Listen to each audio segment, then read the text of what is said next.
Estamos voltando do intervalo, é o WW. Vamos lá, pessoal, agora é PEC na nossa linha de ataque. Vamos aos fatos. O Senado aprovou, isso foi há pouco tempo aí, estava acabando o Prime com o Márcio Gomes, demos um breaking news, primeiro turno, passou o texto base da PEC do estouro, ampliou para... É aquele texto que a gente tinha de ontem, tá? Vamos recordar para vocês. Ampliação do teto de 145 bilhões de reais para os próximos 2 anos. Isso aí é o que já estava ontem, isso aqui passou agora como texto base no Senado, tem coisa ainda para acontecer. Os senadores, coisa ainda para acontecer, estão neste momento apreciando destaques. E destaques, como vocês já sabem, podem inverter até o que foi aprovado no texto base. Mas vamos lá com quem está lá no lugar, saber ao vivo o que está acontecendo por último. Nolan Hubertus, é tua, Nolan, boa noite.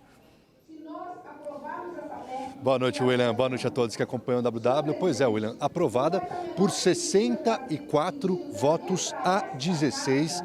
Esse primeiro turno, aquele texto que você acabou de explicar, que veio da CCJ em plenário. Neste momento, os senadores estão discutindo os destaques. O primeiro destaque que foi discutido foi do senador Oriovisto Guimarães, do Podemos, que pedia a redução de 2 para 1 ano e diminuía esse valor de 145 bi para 100 bilhões. Esse destaque foi rejeitado por 50 votos a 27, então, portanto, ficou do jeito que estava por enquanto. Agora é um segundo destaque, William, que está sendo debatido aqui no Senado, que é da senadora Maísa Gomes, do PP, que pede uma redução também nesse prazo dessa PEC, o tempo de vigência dela de 2 para 1 ano. Os partidos, nesse momento, as lideranças partidárias, estão orientando as bancadas. A maioria, por enquanto, também não, para manter o texto do jeito que está. William, agora há pouco, o senador Randolfo Rodrigues, que é um dos aliados do presidente Lula, faz parte, inclusive, da equipe de transição, ele conversou com a gente no meio de um intervalo aí, fora aqui do plenário. Ele destacou que foi surpresa para ele esse placar de 64 a 16. Ele disse que estava esperando 57 ou 58 votos, mas se surpreendeu com esse número de votos nesse primeiro turno. Por último, depois que acabar esse destaque, ainda tem mais um destaque do senador, filho do presidente da República, o senador Flávio Bolsonaro, e aí vai ser avaliado ainda esse destaque. Depois disso, eles ainda vão votar para saber se o segundo turno poderia ser votado já na sequência ou amanhã, porque pelo regimento aqui do Senado Federal seriam necessárias 2 sessões entre primeiro e segundo turnos. Porém, os senadores podem debater isso para saber se já vota amanhã ou se o presidente Rodrigo Pacheco estende aqui essa sessão para já votar esse segundo turno hoje, viu, William? Eu volto ao estúdio com você. Aí a gente deixa nosso público de sobreaviso, Nolan, você está aí postado. Qualquer novidade, você grita daí, a gente para na hora que a gente estiver falando aqui, ok? Por enquanto, então, obrigado para você aí no Congresso. Vamos com Graziela Testa, doutora em Ciência Política pela Fundação Getúlio Vargas, participa da nossa roda. Graziela, boa noite, obrigado pela disposição. Vamos prosseguir na linha que o nosso repórter sugeriu, Graziela. Ele deu uma considerável ênfase na participação dele aqui no WW ao número de senadores que aprovaram a primeira leitura. 64 na primeira leitura do texto base. Caiu um pouquinho quando foi para derrubar um dos destaques, já caiu para 50, mas de qualquer maneira é uma votação expressiva. A sua interpretação e o que essa votação diz? Muito boa noite, William. Muito obrigada pelo convite. Bom, eu acho que tem diversos elementos que são surpreendentes e por isso que chamaram tanta atenção. Um deles é, de fato, a quantidade de votos. Se esperava um Senado muito menos aberto ao governo eleito. A gente já entende essa sendo uma pauta do governo eleito, a despeito de ainda estarmos sob a presidência de Jair Bolsonaro, mas a gente já enxerga que existe uma possibilidade de construção de coalizão no Senado. Claro que isso tem que ser visto com muito cuidado, porque o Senado que está votando essa PEC não é o mesmo Senado que vai estar acompanhando todo o processo legislativo na próxima legislatura, que começa em janeiro. A gente sabe que tem uma modificação substancial, inclusive do ponto de vista ideológico e programático com os senadores que foram eleitos, mas, de todo modo, esse seria como um primeiro teste da construção de coalizão do presidente eleito, e parece ter sido um teste que o presidente foi bem sucedido. Uma outra dimensão que eu acho que também precisa ser colocada para ver como precisa ser entendido com cuidado esse número alto, é que aprovar aumento de gasto raramente foi um grande problema no Congresso. Difícil é depois aprovar de onde vai sair esse recurso, de o que vai precisar ser cortado, ou onde vai precisar surgir mais imposto, mais receita para conseguir compensar e equilibrar a balança fiscal. Nesse sentido, tem um ponto muito positivo da PEC, que é já estabelecer um prazo para que haja uma reforma tributária e que isso seja pensado, mas, de todo modo, o grande teste vai ser nesse momento, quando o governo Lula precisar se deparar com a necessidade de fazer cortes e de reformas que vão ser um remédio mais amargo. Graziela, eu adoro usar o que nossos convidados trazem para provocar aqui nossos analistas, que são repórteres ultra antenados e bem informados. Eles são chamados de analistas, mas eles são repórteres. O repórter Caio, a provocação da professora Graziela é muito boa. Ela diz o seguinte: não confundam o desejo amplo e disseminado em Brasília de gastar, o que é uma possível explicação para uma parte do resultado, né, Graziela? Com o que vem depois, ou seja, conseguir o mesmo tipo de resultado quando se trata de... Qual foi a sua expressão, Graziela? Saber de onde vai vir o dinheiro? Ou de onde seja, vai vir a receita para compensar todos subir imposto. gastos. Vamos lá, repórter político Caio. Não, bom, vamos lá, William. Primeiro que ficou claro que a base do Bolsonaro não tem mais base aliada, né? Em termos políticos, a gente pode decretar a morte legislativa deste governo com essa votação, do governo Bolsonaro, né? A base do Bolsonaro migrou toda já para o Lula. Você nos deu esse spoiler no primeiro segmento, você não aguentou a hora de falar isso daí. Não, esse é um dado, né? Você tem uma morte legislativa aí do governo com essa migração, inclusive dissidentes do partido do presidente Bolsonaro e dissidentes do partido do Progressistas, do Ciro Gomes, do Arthur Lira, enfim, era como se esse governo legislativamente não existisse mais, o governo Bolsonaro. Esse é um dado. Segundo dado, é muito importante, essa PEC passou com esse placar, porque o Lula atrelou a aprovação dessa PEC à montagem de governo. Claro, o tema facilita, é gasto, o Congresso gosta, por aí vai. Mas se não tivesse tido uma operação política por parte do presidente eleito, atrelando a participação dos partidos que aprovaram, pelo menos o texto base, a participação em espaços nobres do governo, e o caso clássico, tenho dito aqui, o relator dessa PEC é favorito para ser ministro da infraestrutura, não é ministro da pesca, é ministro da infraestrutura, com todo respeito à pesca. Então ele atrelou uma questão à outra. Ok, eu vou cutucar você um pouquinho ainda. Eu vou brincar com você em cima do que a Graziela vinha trazendo, mas primeiro eu vou passar a palavra para a Raquel, no seguinte sentido, Caio. Resultados do passado são garantia de futuro? 64 votos aqui mostram como é que ele vai conseguir governar? Segura, Raquel.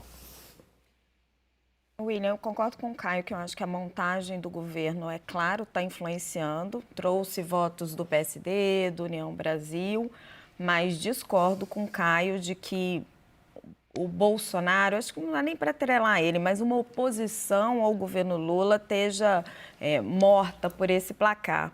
Vamos pegar, por exemplo, a PEC eleitoral, que foi aprovada durante as eleições, antes uma PEC também que burlava a lei eleitoral, destruía ali uma série de princípios fiscais. Teve um voto contrário, do senador José Serra. O PT votou em massa a favor. E aí dá para a gente dizer que o Lula, então, não tinha apoio? O que, para mim, está no cerne desse placar, que sim surpreendeu, na minha avaliação, o que eu conversava, não se esperava isso, o tema.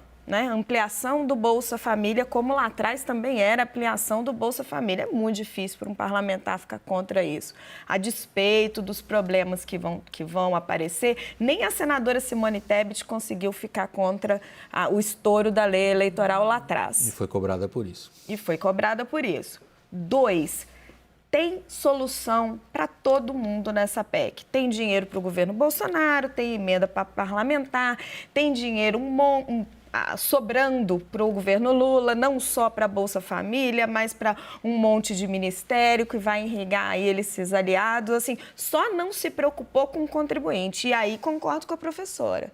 Na hora que tiver que aumentar imposto, que é uma agenda altamente impopular, e não tem jeito, para fechar essa conta, o Lula vai ter que aumentar imposto. Ótimo. Aí eu não sei onde vai estar essa base parlamentar, vai estar com ele ou vai estar com a oposição? Deixa eu voltar, Graziela, em cima disso que você acabou de falar, porque ela também mencionou essa diferença entre o resultado imediato, por circunstâncias especiais, e o que é que se exige de formação de maioria e base parlamentar, quando, por exemplo, você mencionou, Graziela, e você ressaltou o fato de uma reforma tributária estar mencionada já agora como sendo, digamos, até alvo de um prazo para que ela comece a acontecer. Essa maioria indica alguma facilidade na tramitação de uma eventual reforma tributária? Então, eu acho que essa é a questão que precisa ser vista com muito cuidado. Eu entendo que são 2 momentos muito diferentes. Primeiro, que a gente está falando de legislativos diferentes. Nesse momento, a gente tem uma série de senadores, agora no Senado, quando for passar na Câmara, e de deputados que não se reelegeram. Né? Esses estão buscando uma recolocação, buscando algum espaço na política, e é muito interessante ser governo nesse momento. Segundo, de novo, eu costumo brincar no legislativo, é um filho bonito. Todo mundo quer ser pai do filho bonito. Quando chegar a hora de ser pai do filho feio, é que vai ficar mais difícil. Aí vai precisar se testar uma construção de coalizão mais estabelecida, uma construção de coalizão que no início do governo o presidente Jair Bolsonaro não quis fazer, depois sentiu falta e o fez por meio da RP9, da emenda de relator, enfim, do orçamento secreto. O que eu estou muito curiosa para saber como vai acontecer é como vai ser essa construção de coalizão do Lula, porque ela pode ser via orçamento secreto, via parlamentares individuais, seria uma surpresa, porque seria diferente do que ele fez nas suas primeiras administrações, ou se ele vai construir coalizão com os partidos políticos por meio de compartilhamento de pasta ministerial. Graziela. Se a construção for bem feita, aí pode ser que seja razoável a reforma tributária passar. Você acabou de fazer a pergunta de $1 bilhão para o repórter político. Como é que vai ser feita essa composição para governar? A pergunta dela é fundamental. Mas isso está em curso.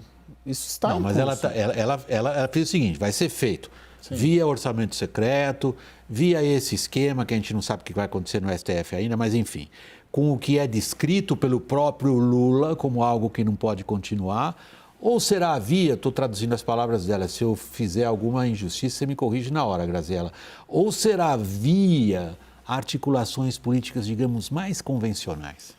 William, vai ser feito, esse está sendo feito pelo orçamento secreto, porque a aliança do Lula com o Arthur Lira, inclusive para a aprovação dessa PEC, sinalizando que não vai mexer no orçamento secreto, e está sendo feita também pela montagem clássica e distribuição de poder. Só queria colocar, a PEC Kamikaze, Raquel Landim, minha amiga, era um outro momento. Bolsonaro tinha expectativa de poder, momento pré-eleitoral, o argumento que o Bolsonaro utilizou ali fez uma armadilha para a base oposição e havia orçamento secreto ali para o presidente Jair Bolsonaro manusear e favorecer. Eu acho que são coisas completamente distintas. E para avançar, se isso sinaliza, porque foi a pergunta que você me fez antes e eu acabei não respondendo, uma reforma tributária, acho que tem jogo. Agora, se o Lula quiser usar essa base para legalizar o aborto, não tem jogo. Claro que depende da agenda. Aí você está usando um exemplo extremo. O exemplo extremo. Para aumentar imposto, você que está falando. Eu não ouvi ainda o que eu ouço dos agentes políticos que pensam ali o que pode vir a ser o governo Lula 3 na economia. Não ouvi ninguém, nem no off, falar em imposto. Eu ouço falar em uma reformulação, usar a reforma tributária, melhorar a qualidade do gasto, isso é o que o Fernando Haddad tem dito, eu tenho ouvido isso, né? Quem está colocando essa agenda é você, assim, pelo menos até agora. Eu digo assim, não, Dodô, que isso? Que nesse momento, nosso diretor de TV não esperava que você ia falar, senão ele teria feito um super close no olho arregalado da Raquel. Não, eu estou dizendo Se eu pedir para ela arregalar o olho de novo agora, ela não vai conseguir, vai perder a espontaneidade. Eu estou dizendo que não é uma questão colocada, a gente está tratando a hipótese, a gente tem que jogar com o que está concreto na mesa. Aí está indicando que você está colocando na discussão o aumento da carga tributária. Vamos lá, vou começar respondendo a primeira parte, depois a segunda. A PEC Kamikaze e essa PEC, embora elas tenham momentos políticos diferentes, claro, uma foi antes da eleição, outra depois da eleição, elas têm o mesmo espírito. E não por acaso elas estão tratadas até da mesma forma por opositores e lulistas e bolsonaristas. As duas estouravam o teto de gastos e acabavam, elas causam uma enorme confusão no sistema fiscal. E o espírito delas é por um maior gasto em busca de apoio político com a desculpa, porque é uma desculpa entre aspas, porque na verdade essas pessoas precisam de apoio, mas usando esse argumento de apoiar os mais pobres para distribuir uma série de benefícios e alcançar outras vantagens lá na frente. Então, é nesse sentido que eu fiz a comparação entre as duas e sustento, Caio Junqueira. O ponto... Não, calma, William, eu não respondi a reforma tributária. Desculpe, perdão. O ponto da reforma tributária. Caio, o que o governo vem falando, o governo eleito, é da simplificação, da união dos impostos indiretos. Só que se você conversa com os especialistas, com quem entende de tributação, e aí o Marcos Mendes esteve aqui ontem com a gente e falou isso, então assim, não é uma agenda minha. O Marcos colocou isso aqui ontem.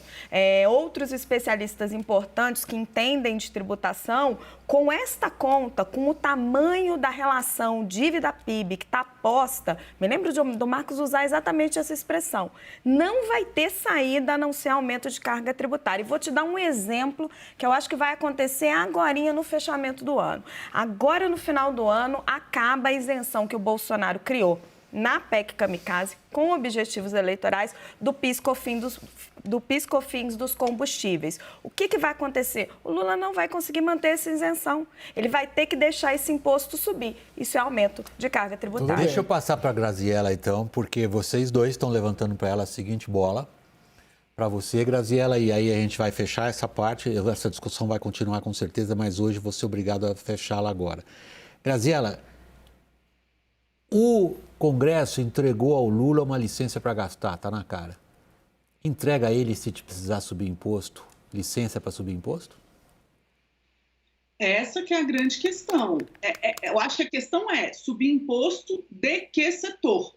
Porque, de todo modo, quando a gente fala de reforma tributária, a gente pode não estar falando com todas as palavras de imposto, mas a gente está falando de como que vai ser equilibrada essa questão. Se está deficitário o tanto que a gente está gastando para o tanto que a gente está recolhendo, a gente já precisa recolher mais. E a gente vai recolher de quem? E aí que o processo legislativo fica mais entruncado e a gente precisa ver a coalizão funcionando, porque certamente vai se bater de frente com os setores que não querem ver suas questões serem não atendidas por conta de novas tributações, ou de tributações mais pesadas, ou de como vai ser organizada essa tributação. Essa construção não vai ser simples, essa construção vai ser um grande dilema. Já vai começar o governo com um dilema que não vai ser fácil de ser resolvido, mas a gente espera que o Congresso trabalhe no sentido de buscar um país que se desenvolva e que tenha a possibilidade de investir, né? Que tenha alguma chance, algum espaço aí para também investir e para também crescer. Graziela Testa, doutora em Ciência Política pela FGV, muito obrigado pela sua participação aqui na nossa roda. Graziela, e boa noite para você. Eu que agradeço, é uma honra.